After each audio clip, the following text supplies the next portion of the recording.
Here on CBS Sports HQ, free agency beginning in 4 weeks. In this year's wide receivers class, deep. Allen Robinson topping our rankings on CBSSports.com.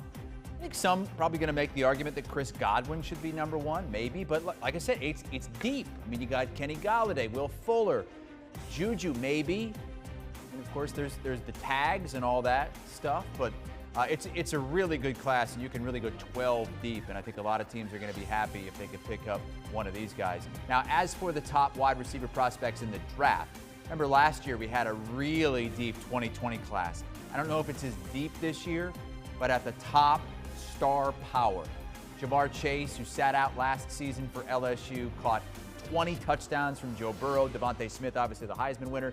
Jaylen Waddle was looked at more favorably going into the season than the eventual Heisman Trophy winner. And Rondale Moore, he's going to be fun to watch, and he's going to be fun for somebody to toy with in the NFL, that's for sure. So let's talk about these wide receivers and pass catchers. We'll throw in some tight ends in just a little bit as well. We have Ryan Wilson, our draft analyst here, who does the ranking.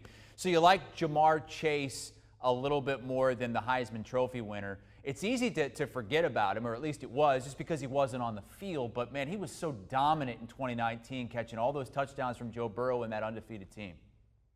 That's right, Chris. It is easy to forget about Jamar Chase because of what we saw in 2020, primarily from DeVonta Smith, who balled out to the point that he won the Heisman Trophy. But you're exactly right. That 2019 team, that LSU team that went undefeated, won the national title with Joe Burrow, in large part because of the pass catchers. And the top of that list was Jamar Chase. He was actually the best pass catcher on a team that also included Justin Jefferson.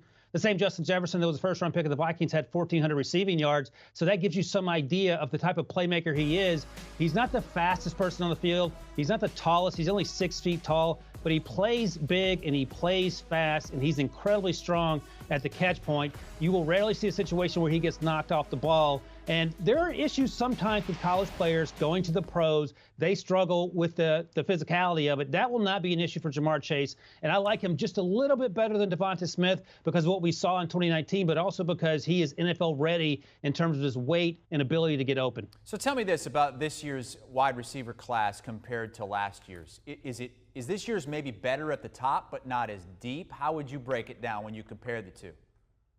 I think that's a good way of putting it. I think it is better at the top. Remember, last year, Henry Ruggs was the first wide receiver taken at 12th overall. And I would argue that Jaylen Waddle, who probably be the third wide receiver drafted here, maybe the second, is going to be a better pro than Henry Ruggs. And this class is actually, and you talked about it, Chris, incredibly deep, just not as deep as last year's class, which went 4, 5, 6 rounds. You saw players coming into the league and being able to contribute right away. But you can get guys in the 3rd and 4th round in this draft class that will be able to help you. I think a part of that is the way that offenses are going in college. They're more wide open, more opportunities for these players to make plays. And also, it just happens to be a year where there's some depth. But I think at the top, for me, it starts with Jamar Chase. I know some people like DeVonta Smith a little better, and I certainly understand that. Then it's Jaylen Waddle. And then from 4, 5, 6, 7, 8 down, there will be varying differences of opinion. For me, we saw on the list there Rondale Moore, a guy who hasn't played a lot, but you talked about the home run ability that he provides, and you saw glimpses of it during his career at Purdue.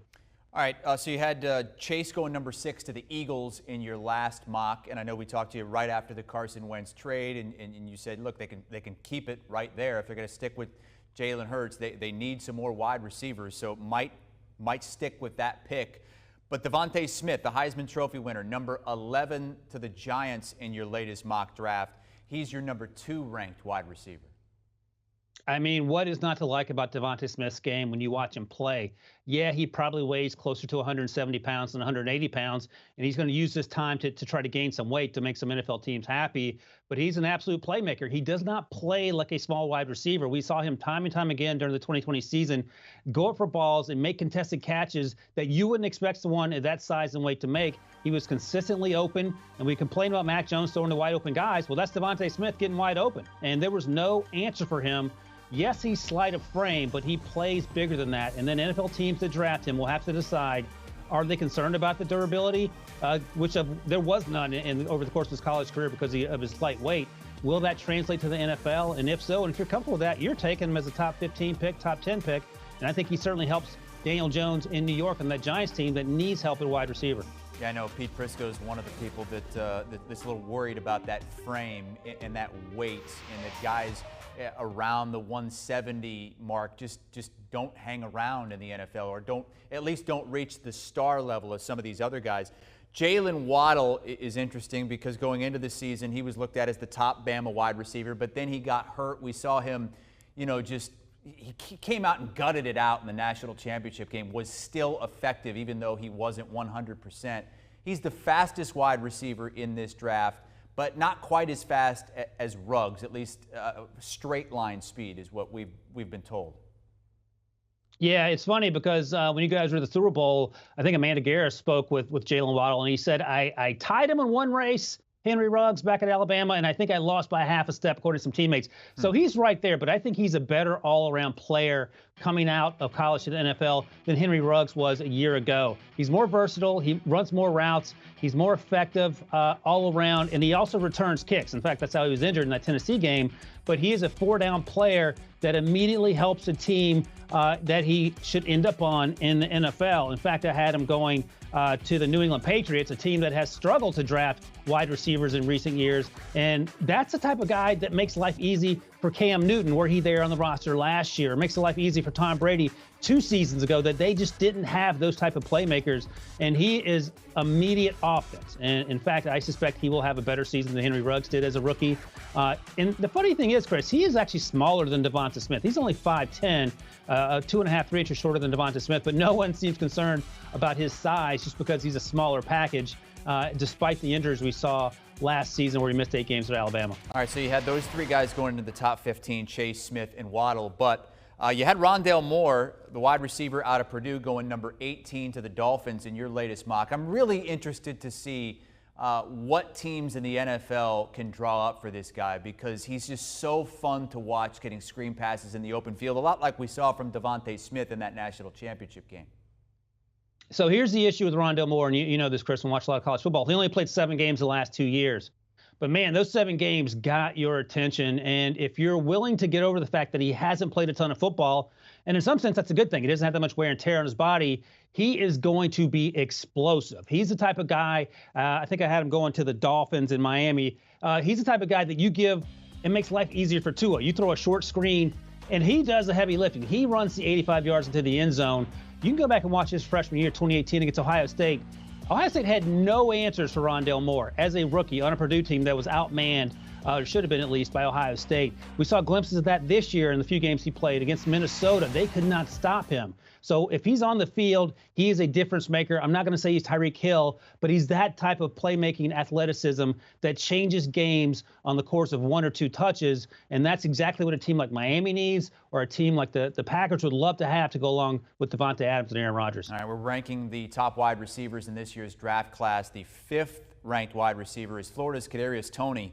And he kind of flirted, Ryan, with going to the NFL after the season prior, after his junior year. And he would have been maybe a mid-round pick, maybe a late-round pick. No one improved their draft stock more at the wide receiver position than Toney, who had a breakout season for the Gators. Great point. And that's an example of a kid coming back to school and making himself some money, because you're right. Last year, if he went in day 2, that would have been a shock. He felt more like a day 3 guy just because we didn't know the player that he was going to be. And that certainly evolved during the 2020 season. And you see him here. Like, he can catch the ball, no problem. But he is a running back once the ball is in his hands. He's a similar version of Rondale Moore. He's bigger, not as quick, but he's certainly quick enough. And he was a huge part of an offense that had a ton of playmakers. Kyle Pitts was on that offense. Kyle Trask was the quarterback who got these guys the ball. And I give him credit for coming back. I give him credit for having a huge year. He went to the Senior Bowl and balled out. He's checked every box along the way, and he's going to be in the first-round conversation. If he doesn't go in the bottom of the first, I would be surprised if he's on the board midway through the second round. Do you want a sports network that delivers everything that matters about the game? The highlights, the picks, the instant analysis, no yelling, no fake debates, no politics. Hit the subscribe button and never miss a moment.